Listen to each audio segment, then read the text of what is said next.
السلام عليكم ورحمة الله وبركاته. بسم الله الرحمن الرحيم. الحمد لله رب العالمين والعاقبة للمتقين والصلاة والسلام على سيد الأنبياء والمرسلين وعلى آله وصحبه أجمعين، وأشهد أن لا إله إلا الله وحده لا شريك له، وأشهد أن محمدا عبده ورسوله. أما بعد، فأعوذ بالله من الشيطان الرجيم. وسارعوا إلى مغفرة من ربكم وجنة عرضها السماوات والأرض أعدت للمتقين. رب اشرح لي صدري ويسر لي أمري واحلل عقدة من لساني يفقهوا قولي. رب زدني علما رب زدني علما। সম্মানিত আজকের এই সভায় উপস্থিত সুধী মণ্ডলী, প্রশংসা মাত্রই সেই মহান করুণাময়ের জন্য যিনি আমাদের সকলকে ঈশা নামাজ জামাত সহকারে পড়ার তৌফিক দান করেছেন। তারপরে পরেই আমাদের সকলকে এমন এক মজলিসে বসার তৌফিক দিয়েছেন যেখানে ক্বাল আল্লাহ ক্বাল রাসূলের ধ্বনি শোনা যায়, যে মজলিসে উপস্থিতকারীদের জন্য ফারিস্তাগণ দোয়া করেন। তারপরে আমাদের সকলের প্রাণপ্রিয় নবী করিম মুহাম্মদ মুস্তাফা সাল্লাল্লাহু আলাইহি ওয়াসাল্লাম, ওনার উপর অসংখ্য শান্তি ধারা বর্ষিত হোক। আল্লাহুম্মা সাল্লি আলাইহি আল্লাহুম্মা বারিক আলাইহি। সম্মানিত উপস্থিতিগণ, আজকে সময়ের দাবি অনুযায়ী যে বিষয়টি নিয়ে কথা বলবো সেটি হচ্ছে যে সামনে রমজান মাস আসছে, সেই আসন্ন রমজানের কিভাবে আমরা স্বাগতম করব। সেই মাস একটি অতিথি মেহমান, আল্লাহ তাবারক ওয়া তাআলার পক্ষ থেকে হাদিয়া উপহার, সেটা আমরা কিভাবে গ্রহণ করব, তার পূর্ব প্রস্তুতি কি হওয়া উচিত, মানসিকভাবে, শারীরিকভাবে এবং আমাদের হৃদয়ের অবস্থা কেমন হওয়া উচিত এই আসন্ন রমজান মাসকে কেন্দ্র করে। বিষয়টি এই জন্য গুরুত্বপূর্ণ যে এটা আমার আপনার রমজান মাস অতিবাহিত করতে অনেক বড় ভূমিকা পালন করবে। যেমনভাবে আমরা তার প্রস্তুতি নেব, তার আপ্যায়ন করব, তাকে স্বাগত জানাবো, সেইভাবে আমাদের রমজান মাস অতিবাহিত হবে। রমজান মাস সর্বপ্রথম আমাদের সকলকে, প্রত্যেকটা মুসলিমকে এই ধারণা রাখতে হবে যে রমজান মাস আমাদের সকলের জন্য একটা সুবর্ণ সুযোগ, যেটি ইতাআতের মাস, যেটা সবার সৌভাগ্যে জোটে না। যেমনটা আমাদের পূর্বের উত্তরসূরিদের এরকমই ধারণা ছিল, সালাফে সালেহিনদের এরকমই ধারণা ছিল, ফলে তিনাদের হৃদয়ে, তিনাদের ভাবনা চিন্তায় এই রমজান মাস সাধারণ মাসের মতো ছিল না। এই রমজান মাস বাকি 11 মাসের মতো নয়। তিনারা এই বিষয়টি ভালো করে বুঝেছিলেন। এই জন্য তিনারা খুব বিনয়ের সাথে আল্লাহর কাছে প্রার্থনা করতেন। রমজান মাসের 6 মাস পূর্বেই আল্লাহর কাছে চাইতেন যে হে আল্লাহ, তুমি আমাদেরকে সেই রমজান বরকতময় মাস পর্যন্ত পৌঁছে দাও। আল্লাহুম্মা বাল্লিগনা ইলা রমজান, যে রমজান মাস পর্যন্ত পৌঁছে দাও। কি একটা আগ্রহ ছিল এই মাসের প্রতি, কি অস্থিরতা ছিল যে 6 মাস পূর্ব থেকেই আল্লাহর কাছে তারা দোয়া করতেন। এইভাবে যারা আল্লাহর কাছে চায় তাদের অবস্থা কেমন হবে বলুন, যদি এই মাসকে পেয়ে যায়। কারণ এটা তখনই সম্ভব যখন যে জিনিসটা চাইবে তার প্রতি আন্তরিকতা থাকবে, হৃদয় থেকে চাইবে।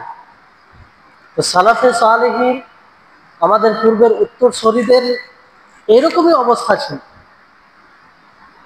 এই জন্য তিনারা কঠিনভাবে প্রস্তুতি নিতেন এই রমজান মাসে। আর রমজান মাসের প্রস্তুতি নেওয়া এটা হচ্ছে নবী সাল্লাল্লাহু আলাইহি সাল্লামের সুন্নাহ, নবী সাল্লাল্লাহু আলাইহি সাল্লামের মানহাজ, নবী সাল্লাল্লাহু আলাইহি সাল্লামের আদর্শ। আমরা কি থেকে বুঝতে পারলাম যে নবী সাল্লাল্লাহু আলাইহি সাল্লামের আদর্শ? তিনি রমজান মাসের প্রস্তুতি নিতেন। আয়েশা রাদিয়াল্লাহু তাআলা আনহা তিনি বলেন যে ওয়ালাম আরাহু সাইমান মিন শাহরিন কাত্তু আকসারা মিন সিয়ামিহি মিন শাবান কানা ইয়াসুমু শাবান কুল্লাহু কানা ইয়াসুমু শাবান ইল্লা কালিলান। আয়েশা রাদিয়াল্লাহু তাআলা আনহা তিনি বলেন যে আমি রাসূল সাল্লাল্লাহু আলাইহি সাল্লামকে রমজান মাস ব্যতীত সবচেয়ে বেশি যে মাসে সিয়াম সাধনা করতে দেখেছি, রোজা রাখতে দেখেছি, সেটা হচ্ছে শাবান মাস। শাবান মাসের রোজা মূলত সেই রমজান মাসের প্রস্তুতি, সেই রমজান মাসের জন্য নিজেকে প্রস্তুত করা, নিজেকে তৈরি করা, নিজেকে তার দিকে ধাবিত করা, যেটা নবী করিম মুহাম্মদ সাল্লাল্লাহু আলাইহি সাল্লামের নীতি ছিল, যেটা নবী করিম মুহাম্মদ সাল্লাল্লাহু আলাইহি সাল্লামের মানহাজ ছিল। সম্মানিত উপস্থিতিগণ, সেই মানহাজই আমাদেরকে অবলম্বন করতে হবে, সেই আদর্শকেই অবলম্বন করতে হবে। কারণ রমজান মাস কোনো সাধারণ মাস নয়। রমজান মাস আল্লাহ তাবারক ওয়া তাআলার পক্ষ থেকে আমাদের জন্য হাদিয়া, উপহার, নেয়ামত, যার বিকল্প নেই। সময়ের মধ্যে সেই রমজান মাসকে পেতে চলেছি, সেই রমজান মাস আমাদের নিকটে। তো সেই রমজান মাসের প্রস্তুতি নিতে হবে আমাদেরকে, তাকে স্বাগতম জানাতে হবে। আমাদের বাড়িতে কোনো মেহমান অতিথি এলে কিভাবে স্বাগতম জানাই, কিভাবে প্রস্তুতি নিই? যে বাড়িঘর পরিষ্কার পরিচ্ছন্ন করি, সকলেই সেই মেহমান কিভাবে খুশি হবে, আনন্দিত হবে, সেটার আমরা প্রচেষ্টা সকলেই করি, তাই না? তো এটা দুনিয়ার মেহমানের থেকে যার সাথে তুলনা করা যাবে না এই রমজান মাস। আর বছরে একবারই আসে, পরবর্তী বছরে পাবেন কিনা তার কোনো গ্যারান্টি নেই। সম্মানিত উপস্থিতিগণ, তা আপনাদেরকে কয়েকটি পয়েন্ট বলবো যেগুলো আমরা খেয়াল রাখতে পারি রমজান মাস আসার পূর্বে। এটা সহযোগী হবে আপনি সঠিকভাবে রমজান মাসকে অতিবাহিত করতে পারবেন। সর্বপ্রথম যে বিষয়টি হচ্ছে যে আমাকে আপনাকে সৎ নিয়ত করতে হবে, দৃঢ় সংকল্প করতে হবে যে রমজান মাসের প্রতিটি মুহূর্ত, প্রতিটি ঘন্টা, প্রতিদিন, প্রতি সপ্তাহ, পুরো মাস ইবাদতে অতিবাহিত করবে।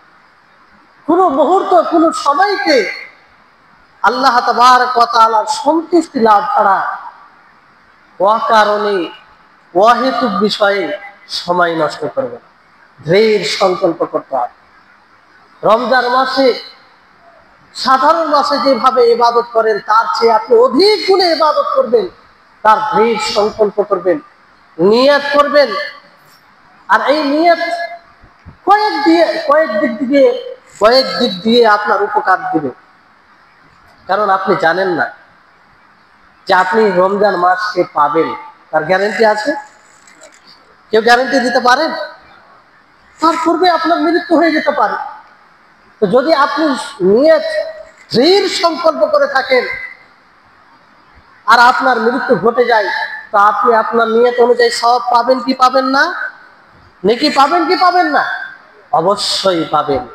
কারণ আব্দুল্লাহ ইবনে আব্বাস রাদিয়াল্লাহু তাআলা আনহুমা থেকে বর্ণিত, তিনি বলেন ইন্নাল্লাহা কাতাবাল হাসানাতি ওয়াস সাইয়্যাত সুম্মা বায়্যানা যালিকা ফামান হাম্মা বিহাসানাতিন ফালাম ইয়া'মালহা কাতাবাহা আল্লাহু লাহু ইনদাহু হাসানাতান কামিলা। সহিহ বুখারী সহিহ মুসলিমের রিওয়ায়াত। যে আল্লাহ তাবারক ওয়া তাআলা ভালো মন্দ উভয়টা লিপিবদ্ধ করে রেখেছেন, তারপরে সেটা স্পষ্ট করেছেন।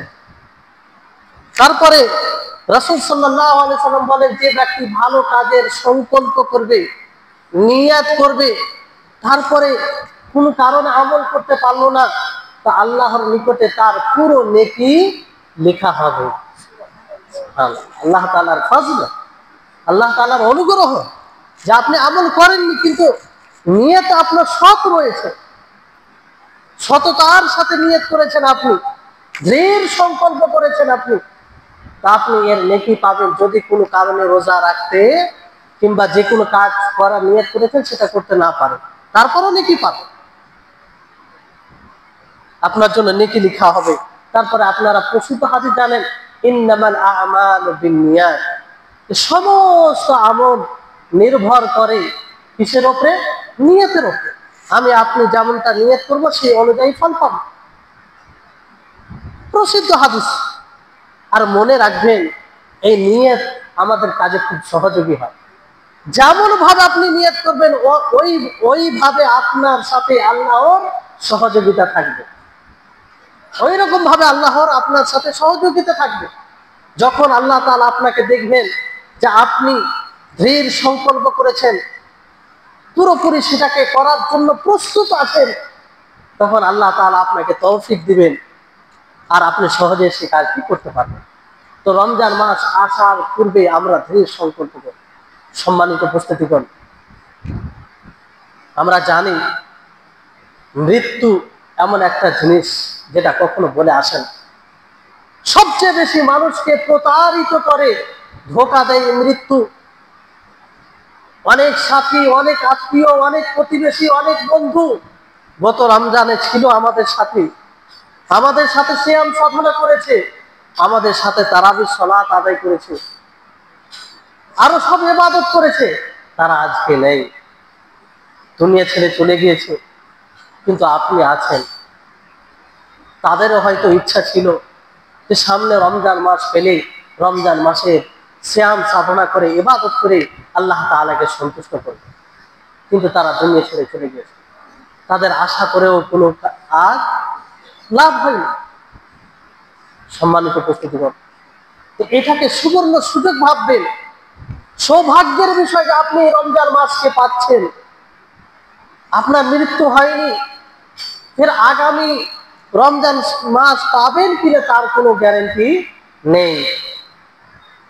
এই জন্য যদি এই রমজান মাসকে পান, আল্লাহ যেন আমাদের সকলকে রমজান মাস পর্যন্ত পৌঁছে দেয়, তাহলে এর মূল্যায়ন করবেন, এটাকে সঠিকভাবে অতিবাহিত করবেন, যাতে এই রমজান মাস আপনার মুক্তির কারণ হয়, যাতে এই রমজান মাস আপনার আল্লাহর নিকটে তার নৈকট্য প্রাপ্ত বান্দা হওয়ার সুযোগ করে দেয়, যাতে এই রমজান মাস আল্লাহ তাবারক ওয়া তাআলা যে প্রত্যেক দিন জাহান্নাম থেকে জাহান্নামীদেরকে মুক্তি দান করবে, তাদের তালিকায় আপনি পড়েন। মনে রাখবেন যে আমাদের প্রতিটি আগামীকাল পূর্ণ হবে কি এটা জানি না, প্রতিটি আশা এটা পূর্ণ হবে কি জানি না। অনেক আশা রয়েছে, যে আশাগুলো অসম্পূর্ণ হয়ে থেকে যাবে, যে আশাগুলো পূর্ণ করতে আমরা সক্ষম তার গ্যারান্টি দিতে পারি না। এই জন্য বলা হয়, যদি মানুষ মৃত্যুর বাস্তবতাকে বুঝে উপলব্ধি করে, তো কখনো মানুষ বেশি বেশি করে আশা করবে না, আর পরকালকে কিভাবে তৈরি করবে সেটার চিন্তা করবে। কারণ কখন হঠাৎ করে মৃত্যু চলে আসবে তার কিছু বলার নেই। উমর ইবনে আব্দুল আজিজ তিনি মানুষের সম্মুখে খুতবা দিতে গিয়ে বলেন যে, হে মানব সম্প্রদায়, তোমরা মনে রেখো তোমাদেরকে অনর্থক সৃষ্টি করা হয়নি, তোমাদেরকে বেকার সৃষ্টি করা হয়নি। আল্লাহ তাবারক ওয়া তাআলা নিকটে তোমাদেরকে আসতে হবে, প্রত্যাবর্তন স্থান রয়েছে তোমাদের জন্য, যেই দিন আল্লাহ তাআলা অবতরণ করবেন তোমাদের মাঝে ফয়সালা করার জন্য, বিচার করার জন্য। সেই দিন যদি কেউ আল্লাহর রহমত থেকে, যেই রহমত সমস্ত বিষয়কে পরিবেষ্টন করে আছে, সেই রহমত থেকে যে বঞ্চিত হবে সে ক্ষতিগ্রস্ত হবে, তার জন্য ক্ষতি ছাড়া আর কিছু হবে না। সে সেই জান্নাত থেকে বঞ্চিত হবে যে জান্নাত আসমান ও জমিনের মতো সমতুল প্রশস্ত। এই জন্য আপনি দেখছেন আপনার কত সাথী, আপনার কত আত্মীয় চলে যাচ্ছে, তাদেরকে আপনি দাফন করছেন, এমন জায়গায় দাফন করছেন যেখানে অন্ধকার, যেখানে কোনো প্রকার লাইট নেই, যেখানে কোনো প্রকারের সুবিধার জিনিস নেই। হয়তো সে পূর্বের তুলনায় ধনী ছিল, বিত্তশালী ছিল, বড় বড় অট্টালিকা ছিল, কিন্তু আগামীতে যেটা পাঠিয়েছে, আমল করেছে, সেই অনুযায়ী সে অসহায়, সে ফকির, তার কাছে কিছু নেই। অতএব সকলেই মৃত্যুকে ভয় করুন। সেই মৃত্যু আসার আগে পরকালের জন্য তৈরি করুন। আপনার জীবনে যে নির্ধারিত সময় রয়েছে, সেই নির্ধারিত সময় শেষ হওয়ার পূর্বেই নিজেকে জান্নাতের উপযুক্ত করুন। কখন আপনার উপরে মৃত্যু ধাওয়া করবে, আক্রমণ করবে, আপনি টেরও পাবেন না, দুনিয়া ছেড়ে চলে যাবেন, কোনো সুযোগ থাকবে না। সম্মানিত প্রস্তুতিগণ, আমরা পবিত্র রমজান মাস পেতে চলেছি। সর্বোপরি আল্লাহর কাছে দোয়া করব, আল্লাহ যেন সেই রমজান মাসকে পাওয়ার আমাদের সৌভাগ্যে রাখে, যেন আমরা পাই। তারপরে নিয়তে সততা হতে হবে। একটা কথা মনে রাখবেন যে আপনি যেভাবে নিয়ত করবেন সেই অনুযায়ী আপনি আমল করতে পারবেন, এটা আল্লাহ তাআলার ওয়াদা। কিন্তু নিয়তে সৎ হতে হবে। আল্লাহ তাবারক ওয়া তাআলা বলেন, ফালাউ সাদাকুল্লাহ লাকানা খায়রাল লাহুম, তারা যদি আল্লাহর সাথে প্রতিজ্ঞায় সততা প্রমাণ করত, তাহলে তাদের জন্য কল্যাণকর হতো। তো সৎ হতে হবে, দৃঢ় সংকল্প করতে হবে। দ্বিতীয় বিষয় হচ্ছে যে খালিস তওবা করতে হবে। রমজান মাস আসার পূর্বে আমাদেরকে তওবা করতে হবে। সমস্ত গুনাহ থেকে, যত রকম পাপ মন্দ শরীয়ত বিরোধী কাজ করেছি, সেই পাপগুলো থেকে আমাদেরকে আল্লাহর কাছে ক্ষমা চাইতে হবে, ফিরে আসতে হবে। আল্লাহ তাবারক ওয়া তাআলা বলেন, ওয়াতুবু ইলাল্লাহি জামিআ আইয়ুহাল মুমিনুনা লাআল্লাকুম তুফলিহুন, যে তোমরা সকলেই আল্লাহর দিকে ফিরে এসো, তওবা করো হে মুমিনগণ, যাতে তোমরা সফল হয়ে যায়। আল্লাহ তাবারক ওয়া তাআলা আদেশ। তো তওবা করা, গুনাহ থেকে ফিরে আসা, এটা সবচেয়ে বড় ইবাদত, মানে এটা গুরুত্বপূর্ণ ইবাদত। নবী করিম মুহাম্মদ সাল্লাল্লাহু আলাইহি ওয়াসাল্লাম তিনার ব্যাপারে বলা হয় যে তিনি মানুষকে সম্বোধন করে বলেন যে ইয়া আইয়ুহান নাস, যে হে মানব জাতি, তুবু ইলাল্লাহি ফাইন্নী আতুবু ফিল ইয়াউমি ইলাইহি মিয়াতা মাররা, যে হে মানব জাতি, তোমরা সকলেই আল্লাহর নিকটে ফিরে এসো, তওবা করো, অনুতপ্ত হও, আগামীতে গুনাহ না করার প্রতিজ্ঞা করো, খালিস তওবা করো, কারণ আমি একদিনে 100 বার তওবা করি। কে? নবী সাল্লাল্লাহু আলাইহি ওয়াসাল্লাম, যার আগের পূর্বের সমস্ত গুনাহ মাফ করে দেওয়া হয়েছে, যিনি সর্বোত্তম, যিনি এতটা ইবাদত করতেন, রাত্রি লম্বা কিয়াম করার কারণে, লম্বা তাহাজ্জুদের সালাত পড়ার কারণে তিনার পায়ে মোবারক ফুলে যেত, তিনার পা কেটে যেত। সেই নবী দিনে 100 বারের অধিক তওবা করতেন, আল্লাহর কাছে ইস্তিগফার করতেন। আজকে তো আমরা গুনাহগার, পাপী, মুহূর্তে মুহূর্তে পাপ করি, ইচ্ছাই পাপ করি, অনিচ্ছাই পাপ করি, প্রকাশ্যে পাপ করি, গোপনে পাপ করি। তা আমাদের কিরকম তওবা করা উচিত, কিরকম ভাবে ইস্তিগফার করা উচিত?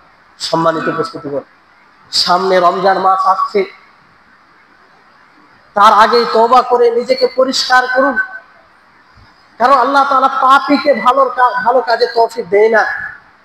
যে গুনাহ করে, যে অন্যায় করে, যে শরীয়তের বিরুদ্ধাচরণ করে, তাকে আল্লাহ তাআলা ভালো কাজের তৌফিক দেয় না। এই বিষয়টি আপনি নিজেই উপলব্ধি করতে পারবেন, সমাজে দেখতে পাবেন, এর অনেক দৃষ্টান্ত রয়েছে। এই জন্য আল্লাহ তাআলা তৌফিক পাওয়ার জন্য নিজেকে পরিষ্কার করতে হবে। নিজের মধ্যে যে আবর্জনা রয়েছে, ময়লা রয়েছে, গুনাহ রয়েছে, অহংকার রয়েছে, যত রকম পাপ রয়েছে, সেগুলো থেকে নিজেকে মুক্ত করতে হবে তওবার মাধ্যমে, ইস্তিগফারের মাধ্যমে। এই জন্য ইসলামে যত প্রকারের ইবাদত আছে আপনি দেখবেন, লক্ষ্য করবেন যে আগে মানুষকে পরিষ্কার হওয়া করতে উদ্বুদ্ধ করেছে। আপনি নামাজ পড়বেন তো সর্বপ্রথম আপনাকে পাক হতে হবে, তাই না? পবিত্রতা অর্জন করতে হবে। যদি গোসল ফরজ হয়ে থাকে তাহলে গোসল করতে হবে, উযু না থাকলে উযু করতে হবে। উযু না করে নামাজ হবে? পবিত্র হতে হবে, কারণ নামাজ একটি গুরুত্বপূর্ণ ইবাদত। কোন মানুষ যদি ইসলাম গ্রহণ করে, ইসলামে দীক্ষিত হতে চায়, তাহলে আগে তাকে শিরক থেকে পবিত্র হতে হবে। কালেমায়ে শাহাদাত দ্বারা আশহাদু আল্লা ইলাহা ইল্লাল্লাহ ওয়া আশহাদু আন্না মুহাম্মাদুর রাসূলুল্লাহ, সেই মৌখিকভাবে হৃদয়ের স্বীকৃতি দিয়ে শিরকি কাজ থেকে নিজেকে মুক্ত করে আল্লাহর দাসত্বে অনুপ্রবেশ করবে, তাহলে তার ইবাদত কবুল হবে। কারণ হৃদয়ে যদি শিরক থাকে, সেই ময়লা আবর্জনা থাকে, তার ইবাদত কবুল হবে না। অনুরূপ ভাবে আমরা যদি ময়লা আবর্জনা নিয়েই রমজান মাসে প্রবেশ করি, তাহলে ভালো কাজের তৌফিক আমরা পাবো। আপনাদেরকে একটি উদাহরণ দিই। যেমন ধরেন এই বোতলটি রয়েছে, এতে পানি রয়েছে।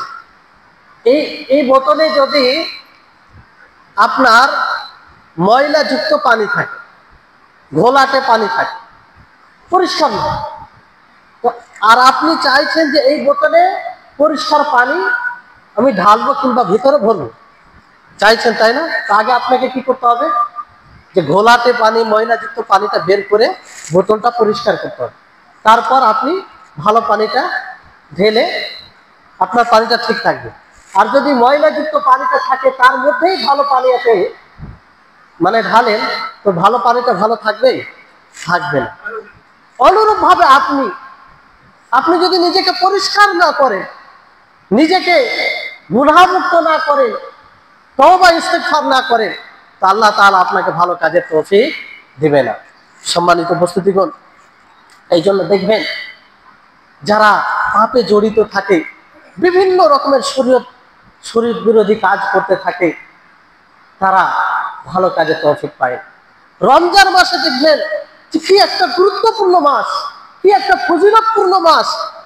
এত গুরুত্বপূর্ণ ফজিলতপূর্ণ মাস হওয়া সত্ত্বেও অনেক আপনার প্রতিবেশীকে দেখবেন, আপনার ভাইকে দেখবেন, আপনার আত্মীয় স্বজনকে দেখবেন যে দিনে সে সিগারেট পান করে কিংবা খাবার খায়, শ্যাম সাধনা করে, সালাত আদায় করে না, তারাবি পড়ে না।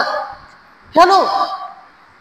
কারণ তার ভিতরে ময়লা আবর্জনায় পরিপূর্ণ রয়েছে। ফলে রমজান মাস এত ফজিলতপূর্ণ মাস হওয়ার পরেও সে ভালো কাজে তৌফিক পাচ্ছে না, তৌফিক হয় না। যে রমজান মাসকে পাওয়ার জন্য আমাদের সালাফে সালেহীন 6 মাস আগে থেকে দোয়া করতেন, আর এই হতভাগাকে দেখুন যে রমজান মাস পাওয়ার পরেও তার অমূল্যায়ন করে। কিসের কারণে, কি করে এটা সম্ভব হলো? তার মূল কারণ হচ্ছে যে সে পাপে যুক্ত রয়েছে, তার ভিতরটা ময়লা আবর্জনায় পরিপূর্ণ রয়েছে। তো নিজেকে পরিষ্কার করুন, তাহলে মনে রাখবেন আপনি যত গুনাহগার হব, তত আমরা নেকির কাজ থেকে বঞ্চিত থাকব। এই জন্য কেউ সত্যই বলেছেন যে আমি 1 বছর পর্যন্ত কিয়ামুল লাইল, রাত্রের তাহাজ্জুদের সালাত আদায় করতে পারি না।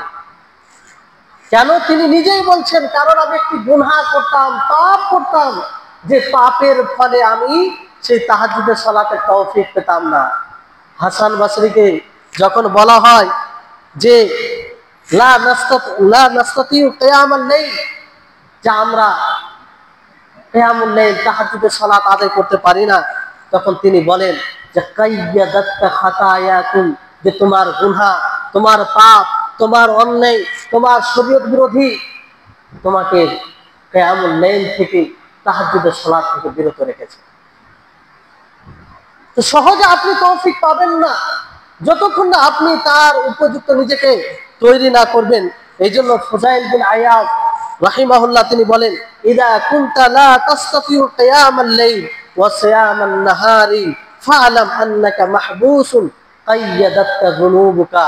যে যখন তুমি দেখবে, যখন তুমি রাত্রের তাহাজ্জুদ সালাত আদায় করতে সক্ষম হবে না, তখন মনে ভাববে, নিশ্চিতভাবে জেনে নিবে যে তোমাকে তোমার গুনাহ, তোমার পাপ, তোমার অন্যায় বন্দী করে রেখেছে। তোমার পাপের কারণে তুমি পারছো না, নেকির কাজ পারছো না। সম্মানিত উপস্থিতিগণ, তো মূল বিষয় হচ্ছে যে আমাদেরকে পাপ মুক্ত হতে হবে। আর সেটা কিসের মাধ্যমে?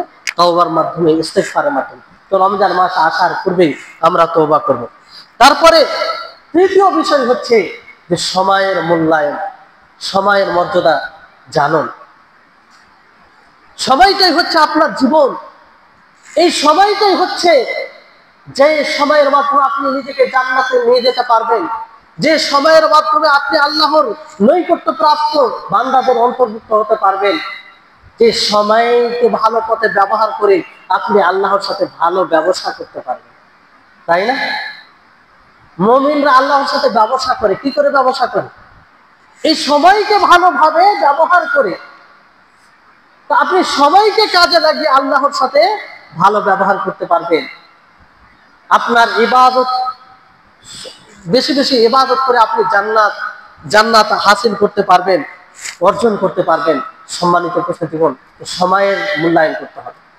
পুরো সময়টা গুরুত্বপূর্ণ, তার মর্যাদার শেষ নেই। কিন্তু তার মধ্যে তারতম্য আছে। রমজান মাস, তার গুরুত্ব আরো। আর এটা বছরে একবার আসে, সবার সৌভাগ্যে জুটে না। অনেকেই আশা করে কিন্তু তার আগেই বিদায় নেই। অনেকেই রমজান মাস পাওয়ার পরেও ইবাদতের তৌফিক পায় না। আর আপনি আলহামদুলিল্লাহ, আপনি বুঝছেন আল্লাহ তাআলা আপনাকে বিবেক দিয়েছে, আপনার মধ্যে এই বুঝটা আল্লাহ তাআলা দিয়েছে যে রমজান মাস গুরুত্বপূর্ণ মাস, এটা একটি বড় নিয়ামত, এটা একটি বড় নিয়ামত। এই বুঝ আল্লাহ তাআলা আপনাকে দিয়েছে, ফলে এই রমজান মাসকে কাজে লাগান। এই রমজান মাসের জন্য প্ল্যানিং করেন, যাতে পূর্বের রমজান মাসের তুলনায় এই রমজান মাস আরো ভালোভাবে অতিবাহিত হয়। প্ল্যান করতে হবে, ছক করতে হবে। আপনি কোনো ব্যবসা করেন, কোনো সিজনাল, ব্যবসায়ীরা ভালোভাবে বুঝতে পারবে যখন ব্যবসার সিজন আছে। প্রত্যেকটা ব্যবসার একটা সিজন আছে। সেই সিজনের আগে কি প্ল্যানিং করে, পরামর্শ করে যারা সেই বিষয়ে পারদর্শী। তা আপনি তো আল্লাহর সাথে ব্যবসা করছেন, এটা ব্যবসার সিজন। ভালো কাজ করার, সৎ আমল করার একটা সিজন। যেই মাসে আপনি সৎ আমল করে আল্লাহ তাআলাকে সহজে সন্তুষ্ট করতে পারেন, নিজেকে গুনাহমুক্ত করতে পারেন, নিজেকে জান্নাতের উপযুক্ত তৈরি করতে পারেন। তো এই জন্য আপনি এই রমজান মাসকে পুরোপুরি কাজে লাগাবেন। এই জন্য ইবনে জাওজি রাহিমাহুল্লাহ তিনি বলেন যে ইয়ামবাগি লিল ইনসানি আন ইয়ারিফা শারফা ওয়া কিমাতা ওয়াক্তিহি ফালা ইয়াদিউ ফিহি লাহজাতান ফি গায়রি কুরবাতি। যে প্রত্যেকটা মানুষকে সময়ের মূল্য বোঝা উচিত, প্রত্যেকটা মানুষকে সময়ের মূল্য দেওয়া উচিত। তাকে অহেতুক কাজে সময় নষ্ট করা উচিত নয়, যে কাজে আল্লাহ তাআলার নৈকট্য অর্জন হয় না। সম্মানিত উপস্থিতিগণ, আর আপনাদেরকে একটি চমৎকার কথা বলি আল্লাহ তাবারক ওয়া তাআলার আয়াত থেকে। আল্লাহ তাবারক ওয়া তাআলা রমজানের কথা বলতে গিয়ে কি বলছেন জানেন? আইয়ামান মা'দুদাত, যে অল্প কটা দিন। আল্লাহ তাআলা কি বলছেন? অল্প কটা দিন। আল্লাহ তাআলা এই বাক্য বলে মানব জাতিকে ইঙ্গিত করছে, দেখো এই অল্প কটা দিন খুব দ্রুত চলে যাবে। এই অল্প কটা দিন তোমাদের ভাবতে চিন্তা করতে করতে দ্রুতই চলে যাবে।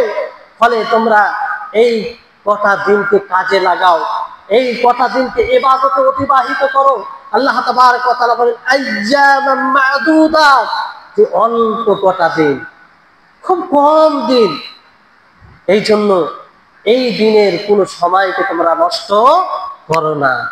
সম্মানিত উপস্থিতিগণ, তাহলে তারপরে আরেকটি হচ্ছে রমজান মাসকে কিভাবে আপ্যায়ন করবেন, কিভাবে স্বাগতম জানাবেন, কিভাবে তার প্রস্তুতি নেবেন, সেটা রমজান মাসের বিধান জানবেন। রমজান মাসের যে সিয়ামের বিধান আছে, তার শর্ত কি, তার আবশ্যিক বিধান কি, তার সুন্নাত কি, তার আদব কি, তার শিষ্টাচার কি, কিভাবে আপনার রোজা গ্রহণযোগ্য হবে, এই সমস্ত বিষয়ে আপনাকে জ্ঞান অর্জন করতে হবে। আমরা কতজন আছি যে সিয়াম বিষয়ে প্রত্যেক বছর আমরা রমজান মাসে সিয়াম সাধনা করি, কিন্তু মৌলিক বিষয়গুলো জানে। বড় দুঃখ হয়, বড় আফসোস হয় যে আপনার বয়স 30 বছর, আপনার বয়স 40 বছর, অথচ রমজান মাস সম্পর্কে পুরো ধারণা নেই। অনেক বিষয় সম্পর্কে জানেন না আপনি। কেন এটা হবে? কেন আপনি প্রত্যেক বছর এইভাবে উদাসীনতার সাথে আপনি এই মাস অতিবাহিত করেন?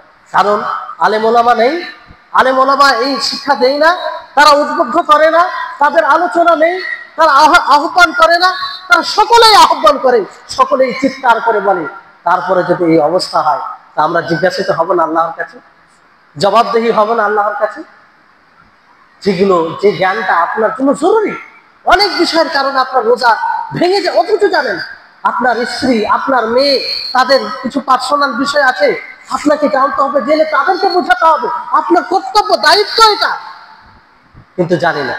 এই জন্য রমজান মাসে সিয়ামের বিধান আপনি জানবেন তার আগে থেকে, রমজান মাস আসা আগে থেকে। ওলামাদের অনেক আলোচনা রয়েছে। আলহামদুলিল্লাহ, আপনাদের এখানে ধারাবাহিকভাবে ফিকহুস সিয়াম, রমজান মাসের বিধান বলে ধারাবাহিকভাবে আলোচনা চলছে। সেটা ইউটিউবে আপলোড হয়, আবু নাবিলা মতিউর রহমান মাদানী বলে সার্চ দিবেন। একের পর এক প্রায় 14টি পর্ব হয়েছে, 15টি, সমস্ত বিষয়কে তুলে ধরা হয়েছে। আপনার একটা ধারণা আসে, সেটা শুনবেন। এই আলোচনা ছাড়া আপনি আরো অন্য ওলামায়ে কেরাম রয়েছেন যারা ভালোভাবে আলোচনা করে, তাদের আলোচনা শুনবেন, জরুরি আপনার জন্য। কারণ এই রমজান মাসের সিয়াম এটা রুকুন, ইসলামের স্তম্ভ। এটা দুর্বল থাকলে আপনার ইসলাম দুর্বল হবে, এটা দুর্বল হলে আপনার দিন দুর্বল হবে। সম্মানিত উপস্থিতিগণ, তারপরে এই রমজান মাসে কিয়ামুল লাইল, এটা গুরুত্বপূর্ণ একটি ইবাদত, তাই না? কিয়ামুল লাইল বলতে কি? তারাবির সালাত, কিয়ামুল লাইল, তাহাজ্জুদ, তারপরে আরো কিছু, মানে কয়েক রকম নাম ছিল। একই নামাজকে বলা রমজান মাসে জামাতে হয়, এই জন্য তারাবি বলা হয়, কিংবা তারাবি এই নামে পরিচিত। বাকি ওটাই কিয়ামুল লাইল। তো এই ব্যাপারে আল্লাহ নবী কি বলেন? মান কামা রমাযানা ঈমানান ওয়া ইহতিসাবান গুফিরা লাহু মা তাকাদ্দামা মিন যামবি। যে ব্যক্তি রমজান মাসে সিয়াম সাধনা করলো, না, রমজান মাসে কিয়াম করলো, কি করলো? কিয়াম করলো, তার পূর্বের সমস্ত গুনাহ আল্লাহ তাআলা মাফ করে দিবেন সওয়াবের উদ্দেশ্যে, ঈমানের সাথে। এত বড় নেকির কাজ, কিন্তু এই কিয়াম অনেক ভারী হয়ে যায়। এর জন্য কি করতে হবে? রমজান মাস আসার আগে থেকে অভ্যস্ত করুন। তার আগে থেকে আপনি রাত্রে তাহাজ্জুদের সালাত আদায় করবেন, মানসিকভাবে নিজেকে তৈরি করবেন, শারীরিকভাবে নিজেকে তৈরি করবেন। আপনি খুশি হবেন। ইমাম যদি একটু লম্বা করে, তা আপনি আনন্দিত হবেন যে এটার এত বড় ফজিলত, যতই বড় লম্বা হোক না কেন, আমি সুস্থভাবে এই নামাজ আদায় করব, কারণ আমার পূর্বের গুনাহ মাফ হয়ে যাবে। কিন্তু বড় দুঃখ হয় যখন গ্রাম্য এলাকায় বেশি হয়, ছোট ছোট সূরা, কোনো জায়গায় 3টি আয়াত করে গনে গনে পড়বে, আর 25 মিনিট, 30 মিনিট, 35 মিনিট, 45 মিনিটে তারাবি শেষ। মানে এই ইবাদত করতে গিয়ে যে প্রতিদান, তার কোনো খেয়াল রাখে না। এটা বড় দুঃখের বিষয়। এত বড় প্রতিদান, আর আপনি ইবাদতকে এইভাবে পালন করবেন, এটা একজন মুমিন হিসাবে উচিত নয়। তারপরে আপনি সিয়াম সাধনা করবেন পরিপূর্ণভাবে, যেভাবে গ্রহণযোগ্য হবে। তারপরে তেলাওয়াত বেশি বেশি করে করবেন, তেলাওয়াত বেশি বেশি করে করবেন। রমজান মাস কোরআন নাজিলের মাস, কোরআন অবতীর্ণ হয়েছে, আপনারা সকলেই জানেন। তো সেই মাসে তেলাওয়াত বেশি বেশি করার জন্য তার আগে থেকে আপনি অভ্যস্ত করবেন। অনেক ভাই আছে যে 11টি মাস কোরআন তেলাওয়াত করে না, কোরআন তেলাওয়াত করা থেকে দূরে থাকে। হঠাৎ করে রমজান মাস আসে, তখন বেশি বেশি করে তেলাওয়াত করা তার দ্বারা সম্ভব হয়। তো এটা করবেন না, আগে থেকে আপনি তেলাওয়াত করুন। এই জন্য শাবান মাসের ব্যাপারে সালাফে সালেহিন বলতেন যে শাবান মাস হচ্ছে কোরআন পাঠকের মাস, কোরআন তেলাওয়াতের মাস। আপনি বেশি বেশি করে এই মাস থেকে তেলাওয়াত করবেন। আর আমর বিন কায়েস তিনি বলেন যে যখন শাবান মাস শুরু হতো, তখন তিনি নিজের দোকানকে বন্ধ করে দিতেন, আর কোরআন তেলাওয়াতে, কোরআন অধ্যয়নে নিজেকে মনোনিবেশ করে দিতেন। এই ছিল তাদের পদ্ধতি। এই জন্য শাবান মাসের ব্যাপারে অনেক সালাফগণ বলেছেন যে শাবান মাসের পূর্বে কি মাস? রজব মাস। রজব মাস কি? বীজ বপনের মাস, বীজ বপনের মাস। শাবান মাস হচ্ছে পানি সেচ করার মাস, আর রমজান মাস হচ্ছে কি? ফসল ফসল মানে কর্তন করার মাস। তাহলে আপনি যদি পানি না দেন, বীজ বপন না করেন, তো রমজান মাসে ফসল কর্তন করতে পারবেন? পারবেন না। অনেকেই বলেছেন যে রজব মাস একটি হাওয়ার মতো, শাবান মাস মেঘখণ্ডের মতো, আর রমজান মাস বৃষ্টি। তো এইভাবে আপনি পূর্ব থেকে প্রস্তুতি নিলে এটা সম্ভব হবে। আর তারপরে সংক্ষিপ্ত ভাবে বলছি, যেহেতু সময় হয়ে যাচ্ছে অনেক, তারপরে প্রতিযোগী হবেন, আপনি ধাবিত হবেন, অগ্রগামী হবেন। আল্লাহ তাআলা বলেন, ওয়াসারিউ ইলা মাগফিরাতিন মির রাব্বিকুম ওয়া জান্নাতিন আরদুহাস সামাওয়াতু ওয়াল আরদ উইদ্দাত লিল মুত্তাকিন। আল্লাহ তাআলা বলেন যে তোমরা ছুটে পড়ো তোমাদের রবের মাগফিরাতের দিকে, ক্ষমার দিকে, সেই জান্নাতের দিকে, যে জান্নাতের প্রশস্ততা আসমান ও জমিন সমতুল্য, আসমান ও জমিনের মতো। আর এই জান্নাত কাদের জন্য তৈরি করা হয়েছে? মুত্তাকিনদের জন্য। তাহলে আল্লাহর মাগফিরাতের দিকে ছুটে যাওয়া মানে কি? ইবাদত করা। এই রমজান মাস আসছে, সেই রমজান মাসে বেশি বেশি করে ইবাদত করা। তো আগে থেকেই মানসিকভাবে তৈরি হয়ে যাবেন সম্মানিত উপস্থিতিগণ। তারপরে শেষে পয়েন্ট বলেই আমি আমার আলোচনাকে শেষ করব, যে এই রমজান মাসের আগমনে আপনি আনন্দিত হবেন। আপনার হৃদয়ে আনন্দের ঢেউ আসবে, আনন্দের বাতাস বইবে, প্রফুল্লিত হবেন আপনি, যে আসন্ন রমজান মাস চলে আসছে আমাদের নিকটে, যে মাসে ইবাদত করে আল্লাহ তাআলাকে সন্তুষ্ট করতে পারবো, যে মাসে ইবাদত করে জান্নাত লাভ করতে পারবো, যে মাসে ইবাদত করে আল্লাহ তাবারক ওয়া তাআলার সহজে সন্তুষ্টি লাভ করতে পারবো। এই জন্য আল্লাহ নবী সুসংবাদ দিতেন কিভাবে মানুষদেরকে, আতাকুম রমাজান শাহরুন মুবারাকুন, যে চলে আসছে তোমাদের নিকটে কি? রমজান মাস। শাহরুন মুবারাকুন, মুবারক মাস, বরকতময় মাস, যে মাসে সবকিছুতে বরকত রয়েছে।